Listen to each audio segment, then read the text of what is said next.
Мислам дека во повеќе од 30 од овие 58 општини ВМРО ДПМНЕ ги кандидира своите актуелни градоначалници. Дали претходниот мандат е товар или предност за овие кандидати? Тоа најмногу зависи од тој што ја води општината, односно од кандидатот или од градоначалникот, актуелен или иден. Зборуваме сега за актуелните градоначалници на ВМРО, кои што некои 2, некои 3, некои 4 мандати се ја практицираат локалната власт.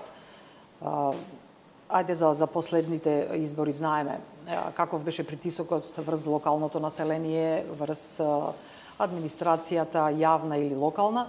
Меѓутоа сметам дека баш таквиот начин на нивното владење и на негрижа за потребите на граѓаните сега ќе биде казнето. Дали се 2 или 3 или 4 мандати, барем моите некои информации кои што ги добиваме од колеги поранешни во другите општини покажуваат дека трендот е таков и промените се нормална работа и треба да се случат.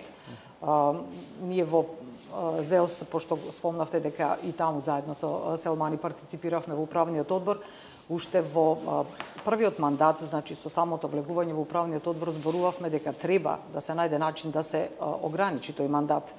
Апропо добрите градоначалници секогаш и треба да излезат на терен и да се покаже дека се добри. На 2 или на колку? На 3 мандати? Мислевме на 3 да биде тоа, меѓутоа се променија условите на централно ниво, централната власт виде какво поле има за на некој начин, не на некој, туку на вистински начин манипулација со средствата, со луѓето, преку своите канали на локални послушници, така Имаме такви кандидати сега што по трет мандат пак ходат на четврти? Да.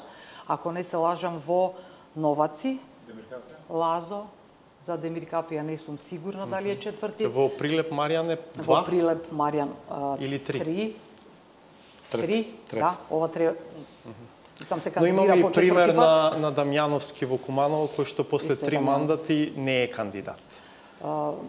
Мислам дека се здрави промените во секој случај.